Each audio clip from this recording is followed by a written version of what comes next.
Hi there, good morning. Welcome to the Gift of Feedback, continuing the conversation, my video series. This is the third in the series, and I'm going to just review with you another one of the frequently asked questions that I get when I'm delivering this program. I'm coming to you today from the beautiful Aromas Cafe in Newport News, Virginia, where I've got my cup of coffee because it's kind of early in the morning. So let's talk a little bit about another one of the questions that I get asked a whole lot whenever I'm delivering the gift of feedback. One of those questions is, Elizabeth, how do you handle emotion? Like, how do you handle employees who start crying, employees who get really angry? How do you handle those types of situations when you're delivering feedback using your model or in any other type of circumstance? So here's the reality, folks. My model is not intended to manage, let me see, how do I put this politely? The crazies. That's not what the model is intended to do. And I apologize, but I am at a cafe, so you're going to hear the coffee machine going in the background. So yeah, the gift of feedback, the Pfizer model, is not intended to manage the crazies. You're going to have people who, when you're trying to deliver feedback, they're going to flip out. Well, guess what? You need to call security. That's how you handle those people.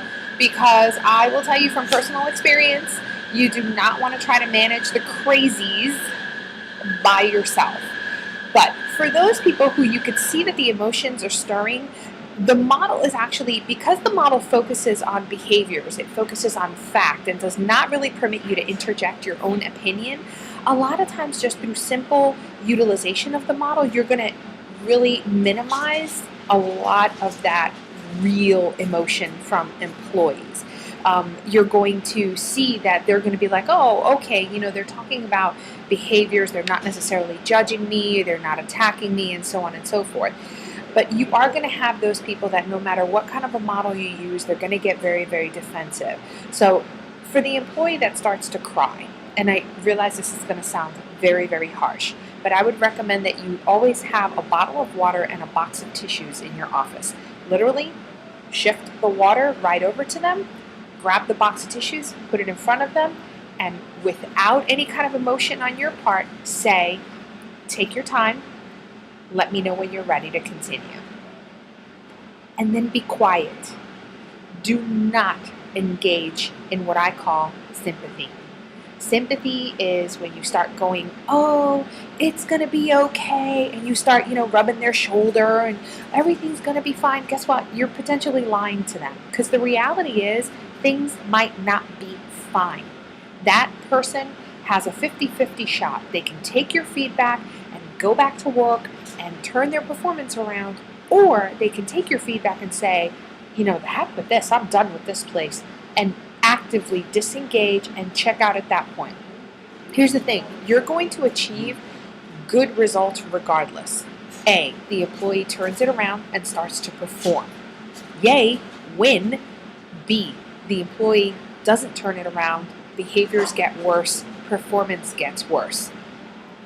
Win, because now you have the documentation, or you will have the documentation if you continue to use this model, to manage them out of the organization. That's the reality. So the model is intended to help improve performance, but it's also intended to manage people effectively out of the organization legally and give you the documentation to be able to successfully fight a VEC claim. Okay? So let's talk about the angry employee. Again, give them a bottle of water. Say, it's obvious that it appears that you are upset about this. So I want you to take a minute.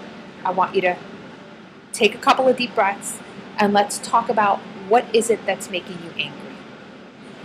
And then just let them talk. Let them vent. Again, if at any point in time you feel that your safety is in jeopardy, security, 911, whatever the case may be, you are not a psychologist, you are not a psychiatrist, you are not there to solve people's problems, their emotional issues. But if they start to vent and they start going down the path of, well, when Sally, Joe, and Mark do this, you don't do anything about it, my response to those kinds of comebacks is, I'm not here to talk about Sally, Mark, and John, I'm here to talk about you. That's who we're here to talk about. We're here to talk about your performance. We're here to talk about things that we can do collaboratively to get you to where you need to be. So The emotional piece really, to me, is not, it's a non-issue for me. It's a non-issue for me.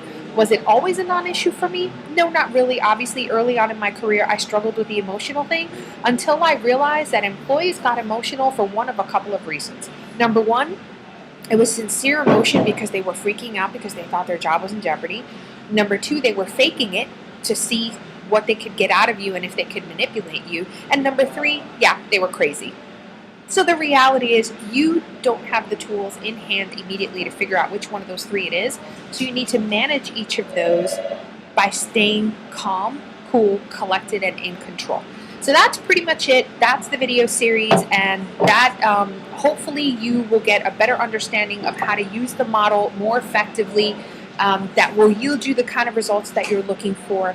And as always, please feel free to contact Adelante Human Resources Consulting to see how we can help you grow and develop your employees so you can focus on growing and developing your organization.